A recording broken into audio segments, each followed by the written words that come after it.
वहीं मध्य प्रदेश में कोरोना संक्रमण को फैलने से रोकने में अपनी जिम्मेदारी नहीं निभाने को लेकर लग रहे आरोपों का तत्कालीन स्वास्थ्य मंत्री तुलसी सिलावट ने पहली बार खुलकर जवाब दिया है।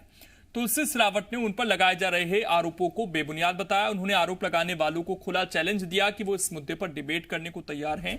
तुलसी सिलावट ने कहा कि मेरे कार्यकाल के दौरान एमपी में एक भी कोरोना पॉजिटिव केस नहीं था। उन्होंने कहा कि देश में कोरोना की आहट को देखते हुए उस वक्त स्वास्थ्य मंत्री होने के नाते मैंने अधिकारियों के साथ बैठक की थी। इस मुद्दे पर सीएम से और कैबिनेट में भी इसकी चर्चा की थी और उसके बाद 9 मार्च को मैंने मंत्री पद से इस्तीफा दे दिया। तुलसी सिलावट ने कहा कि इसके बाद सीएम ने तरुण भनोट को स्वास्थ्य मंत्रालय का जिम्मा दे दिया। तुलसी सिलावट ने एमपी में कोरोना फैलने को लेकर पूर्व की सरकार और स्वास्थ्य विभाग को जिम्मेदार ठहराया। बेबुनियाद आरोपों की बात कर रहे हो, मैं चुनौती दे रहा हूं पूरे संज्ञान के साथ मेरे साथ बैठे डिबेट करें मेरे से कि 5 मार्च को, अरे उसका तो नाम ही लेता हूं भाई मैं, जो भी सरकार की जो भी करना चाहे, जिनको पूरा ज्ञान हो उनके साथ बिठाओ मेरे को। कोरोना वायरस को जो समझता हो, जिसने स्वास्थ्य में कभी काम किया हो, जिसको स्वास्थ्य का शून्य भी नहीं पता हो, वो आरोप मुझे लगा रहे हैं।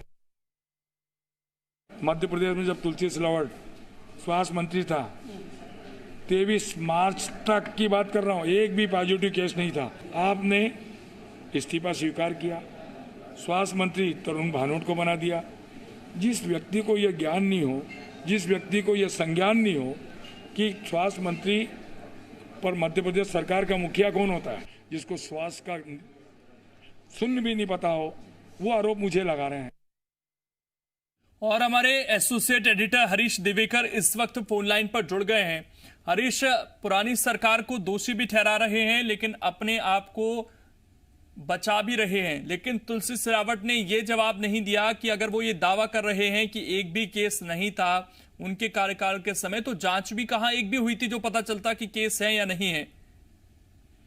देखिए, बात यहाँ आ रही है कि तुलसी सिलावट पर जो आरोप लगे थे, अब तक जो आरोप लग रहे थे सीधे तौर पर लग रहे थे, लेकिन पहली बार ऐसा हो रहा है जो सीधे तौर पर आरोप लगे हैं और आरोप लगाने वाले उन्हीं के विधानसभा क्षेत्र के जो कंप्यूटर है प्रत्याशी कांग्रेस से, जो संभावित प्रत्याशी, उन्होंने आरोप लगाए।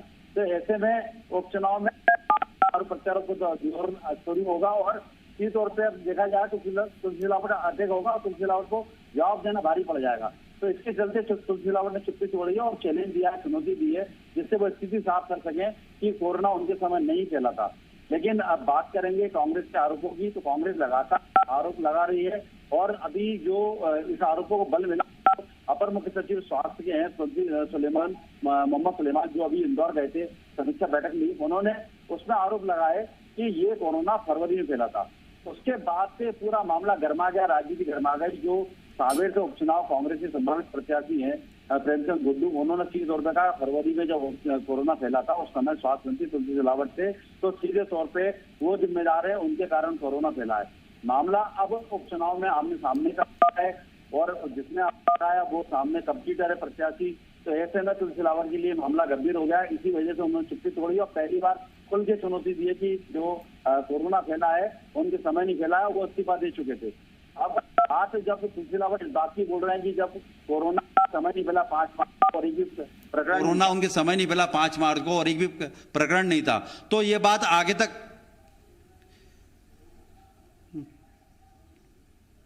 हेलो जी हरीश जी, अपनी बात पूरी कीजिए। आपको मेरी आवाज आ रही है? जी जी आ रही है सर, बोलिए।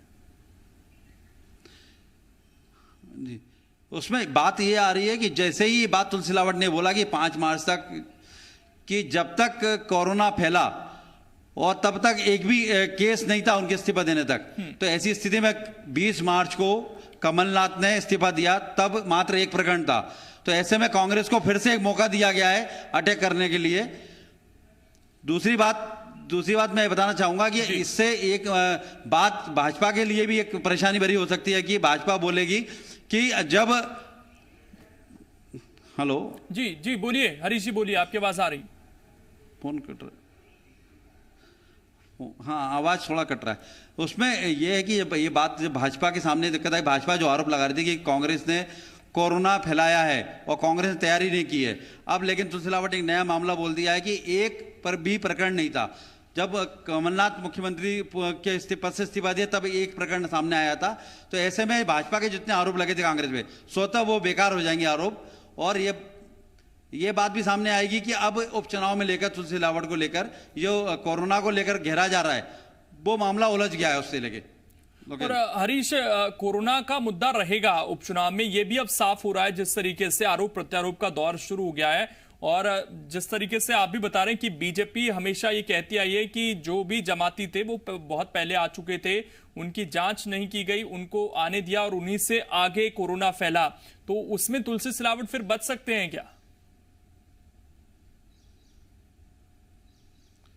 बिल्कुल, तुलसी सिलावट बिल्कुल नहीं बच सकते। और जिस तरह से बचाव वाली बात कर रहे हैं, तुलसी सिलावट फंस गए अपने ही विभाग के जो सरकार के अपर मुख्य सचिव के बयान से। उसके बाद से तुलसी सिलावट का फंसना मतलब उलझ गए। एक्चुअली उन्होंने जो फरवरी का जो दावा किया कि फरवरी से इंदौर से कोरोना फैला, उस समय तुलसी सिलावट स्वास्थ्य मंत्री थे, इंदौर के रहने वाले हैं, तो कहीं ना कहीं पूरी आंच उन तक जाती है। अब तो ये सफाई देने वाला मामला है, वो बचने का रास्ता निकाला जा रहा है कि जिस समय मैंने इस्तीफा दिया एक भी कोरोना पेशेंट नहीं था। तो अब ये सवाल दूसरा उठता है कि अगर ऐसी स्थिति है तो पूर्व मुख्यमंत्री कमलनाथ ने जब इस्तीफा दिया तब एक कोरोना पेशेंट था, तो भाजपा के जो आरोप कमलनाथ पे लग रहे तो वो बेकार हो जाते हैं। तो अब मतलब स्थिति दो तरफ पर हो गई। अगर तुलसी सिलावट के आरोप को सही माने तो भाजपा के आरोप एक तरफ चले जाते हैं, और भाजपा के आरोप माने तो तुलसी सिलावट फंस जाते हैं। तो मामला उलझ गया है और उपचुनाव में कोरोना एक बड़ा मुद्दा होगा।